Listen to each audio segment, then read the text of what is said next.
स्कुललाई स्कुलले त होला अनि कन्ट्रोल नि गर्छ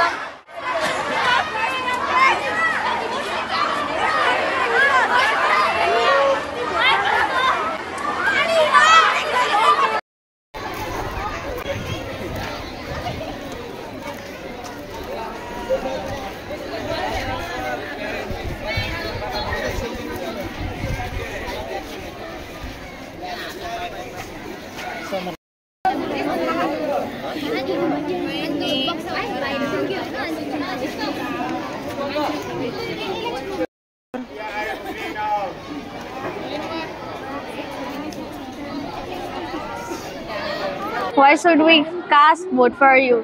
Because voting is a special program that gives selection. If I won this, I will provide lots of facilities in the school and manage all the things in the school.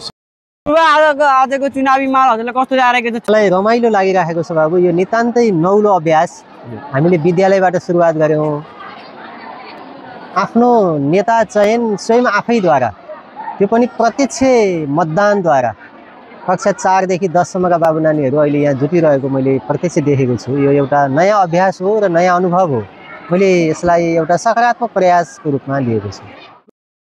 Why do we need to vote for you? I, President Nopane, I'm standing as the candidate for Yellow House captain, and this is why you should vote for me. I am a rather hardworking person, and this will translate to all my other Yellow House fellows. Meaning everyone in Yellow House will be hardworking. Also, during ECA programs, everyone will get a fair chance according to their talent and skills. Also their interests will be also be acknowledged.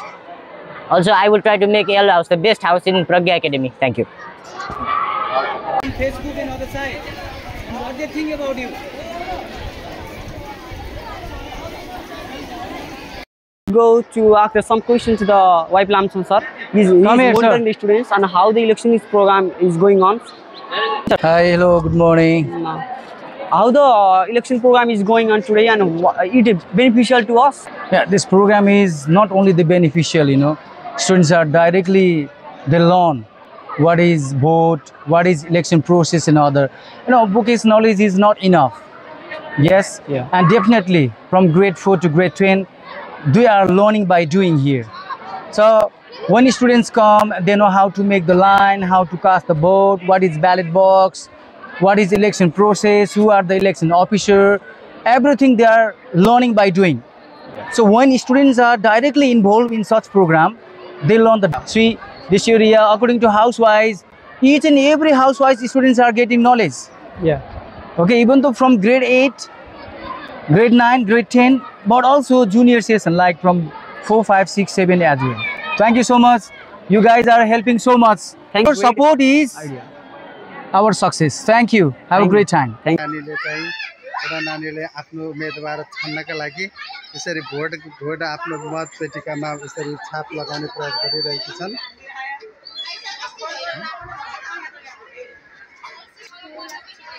यो green house division गर्नको लागि र green हाउसको मत पेटिका। Why should we cast vote for you? If I selected as a candidate of the vice captain, I will try to make the best facility in the schools, and I will manage the English environment, discipline, and make the peaceful environment in the school. And I try to make the canteen junk food free, and I will manage the schools as a Chitan based schools. Thank you.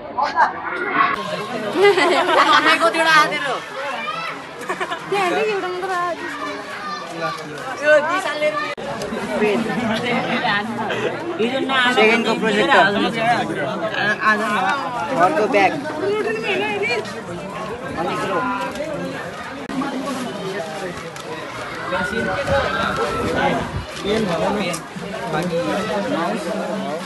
Osbin Gurung 45 votes. You receive Tika because you are the winner now here. And now, Blue House Vice Captain, the one and only Mishan Joshi, by 65 votes.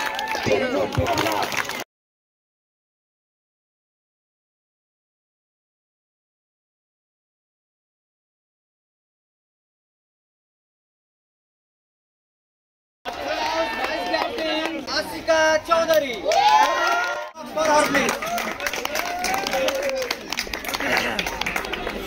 I Sakya. I 74. Give a round of applause. Hello, hello, hello, hello. Kusum Kumar.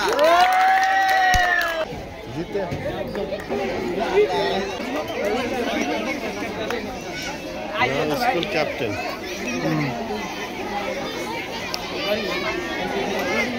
High school vice captain 2082 in Tokyo Academy. Sujan.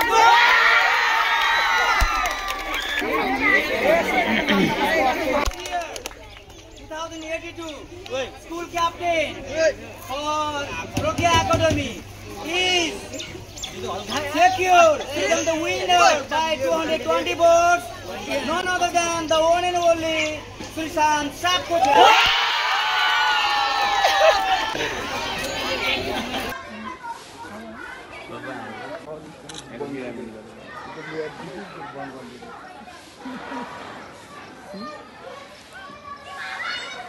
विद्यार्थी भाइ बहिनीहरूले आज जसरी निर्वाचन प्रक्रियामा नेपाल सरकारको संवैधानिक निकाय निर्वाचन आयोगले निर्वाचन प्रक्रिया सम्पन्न गर्छ त्यसैगरी विद्यार्थी भाइ बहिनीहरूको आफ्नो नेता चयन गर्ने सन्दर्भमा विद्यार्थीहरूबाट नि प्रत्यक्ष निर्वाचन प्रणालीबाट विद्यार्थीहरूको नेता विशेष गरी कक्षा विद्यालय कप्तान विद्यालय उपकप्तान प्रत्येक हाउसका सदन कप्तान र उपकप्तानको आज निर्वाचन प्रक्रिया जो चलिराखेको छ यसको अन्तिम निर्वाचनको अन्तिम चरणमा हामी जुटिरहेका छौं। यसपछि मत परिणाम आउला।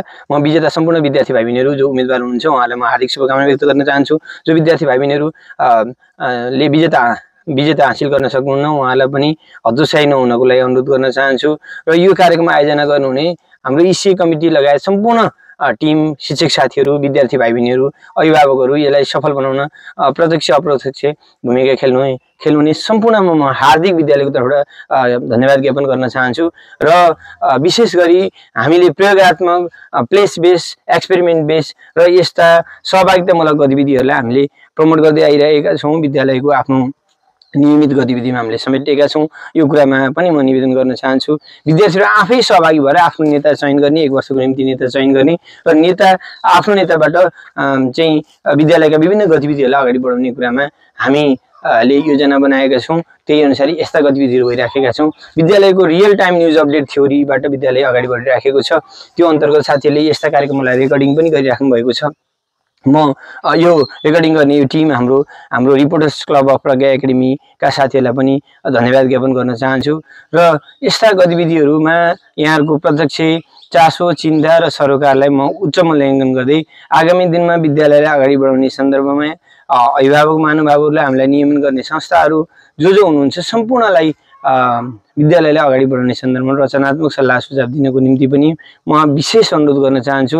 विद्यालय प्राचार्यको तर्फबाट तपाईले अहिलेसम्म विद्यालयलाई यो ठाउँसम्म ल्याइ पुर्याउनलाई यहाँले दिनुभएको योगदानको उच्च मूल्याङ्कन गर्दै फेरि पनि म विद्यालयको तर्फबाट यहाँलाई हार्दिक धन्यवाद ज्ञापन गर्न चाहन्छु र आगामी दिनमा यहाँहरूको यस्तै खालको रचनात्मक सल्लाह सुझावको अपेक्षा पनि व्यक्त गर्न चाहन्छु। Thank you all.